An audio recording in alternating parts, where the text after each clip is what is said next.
মুসলমানদের আপত্তিকরভাবে দেখানোর অভিযোগে পাকিস্তানে নিষিদ্ধ হলো রইস। ভারতে মুক্তির আগে বহু বাধা পেরিয়েছে শাহরুখ খানের রইস।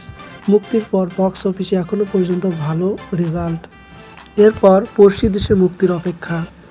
ছবির নায়িকা পাক অভিনেত্রী মাহিরা খান। রাজনৈতিক অস্থিরতার কারণে ভারতের ছবির প্রচারে অংশ নিতে পারেননি তিনি। অনেক ঢাকঢোল পেটানো হয়েছিল, কিন্তু শেষ পর্যন্ত ছাড়পত্র মিলল না, তাই পাকিস্তানে আটকে গেল রইস প্রদর্শন। সম্প্রতি মুক্তি পাওয়া বলিউডের ছবিগুলো পাক প্রেক্ষাগৃহে প্রদর্শনের জন্য প্রয়োজনীয় অনুমতি মেলে গত সপ্তাহে। কাজেই রবিবার থেকে কাবিল, আয় দিল হ্যায় মুশকিল এর মতো ছবিগুলো দেখানো শুরু হয়। কিন্তু সোমবারের নয়া নির্দেশে বাদ পড়ে গেল শাহরুখ মাহিরার ওই ছবি। পাক সেন্সর বোর্ডের মতে ওই ছবির বিষয়বস্তু আপত্তিকর, তাই ছাড়পত্র দেওয়া যাবে না।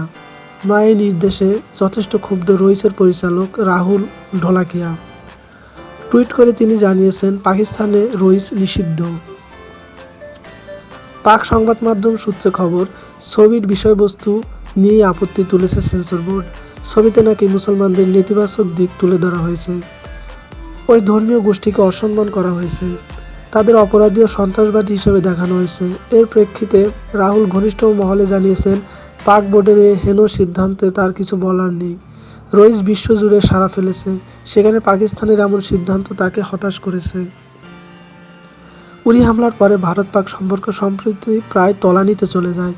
তারই ফলশ্রুতি হিসাবে পাক শিল্পীদের ভারতে কাজ করার ক্ষেত্রে সমস্যা তৈরি হয়।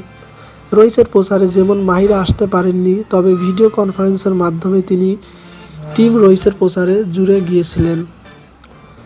সেখানে মাহিরা বলেছিলেন, খুব শীঘ্রই রইস পাকিস্তানে মুক্তি পাবে, আর বিশ্বাস করুন এখানে সকলে ওই ছবিটার জন্য অপেক্ষা করে আছে।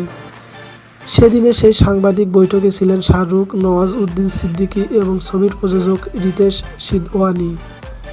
রইস মুক্তির পর তার দেশে ও বিদেশে প্রদর্শনের জন্য প্রয়োজনীয় ছাড়পত্র চেয়ে পাক সেন্সর বোর্ডের কাছে আবেদন করে ছবিটির ডিস্ট্রিবিউটর সংস্থা।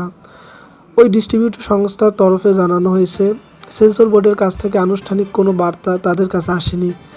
সম্প্রতি মুক্তি পাওয়া বলিউডি ছবিগুলো পাকিস্তানে দেখানোর ছাড়পত্র মেলায় টিম রইস বেশ উচ্ছ্বাস প্রকাশ করেছিল।